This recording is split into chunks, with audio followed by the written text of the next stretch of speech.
top priority to get to know this vibrant, fun, successful woman, hoping some of Lynette's moxie and business know-how might somehow rub off on her as she tried to get her own fledgling endeavor up and running. As Lynette hauled the large cartons out of the truck, Hayley leaned over and read the labels. "Oh, good, you brought some more of the blueberry sour cream crumble. My customers love that one." Lynette smiled proudly. "It's a classic." When she was finished unloading, Lynette slammed the door of the freezer shut, then began lifting and carrying the cartons into the restaurant. Hayley was amazed by Lynette's physical strength and stamina. Hayley was practically out of breath just watching her.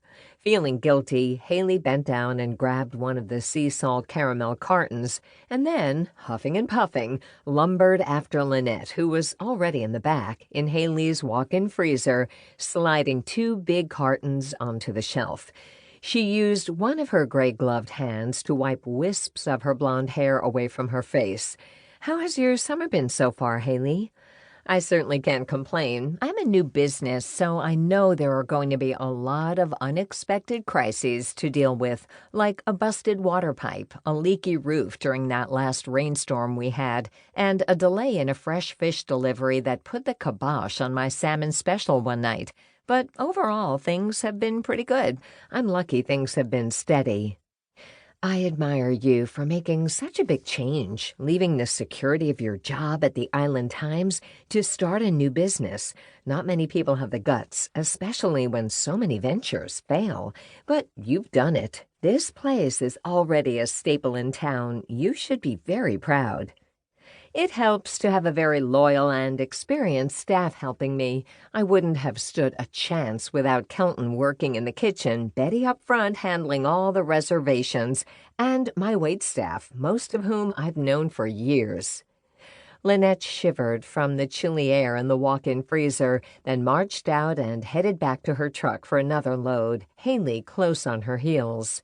"You're smart to have mostly locals working for you," Lynette remarked, with more than a hint of envy.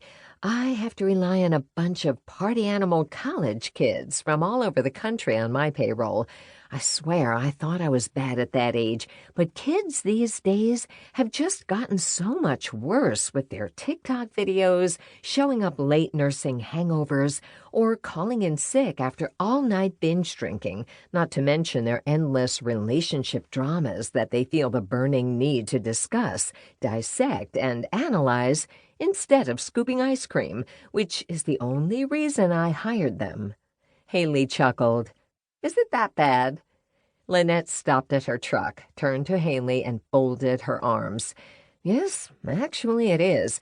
Last week, one of my girls had to leave her shift because some tourist ordered a double scoop of the Thai chili coconut. Apparently, that's what her ex-boyfriend always ordered, and she said it was a triggering event, and she broke down in a puddle of tears right there behind the counter. I had to serve ice cream on the house to everyone in the shop because they were so disturbed by her wailing and sobbing. Have you ever heard of anything so ridiculous? What's wrong with this generation? No one's got any grit or backbone anymore." "I do have a couple of college kids bussing tables for me, but the older waiters tend to keep them in line," Hayley said, laughing. "Yeah, unfortunately for me, not a lot of, shall we say, seasoned people want to scoop ice cream. Too many sore arm muscles at the end of the day, I guess. I suppose it's more of a young people's game," Lynette said. After hauling the last 2 cartons inside, Lynette jumped back behind the wheel of her truck. "Don't forget to shoot me a text when you start to run low on supply." "Of course. Thank you so much, Lynette." "And we still need to get together for a drink. Maybe even allow the husbands to tag along?" "Sounds like fun." Lynette hit the gas and roared away, waving her arm out the window, on the way to her next delivery. Hayley watched her zip down the street, peel around the corner, and disappear down Cottage Street. She hoped they could make that date happen sooner rather than later.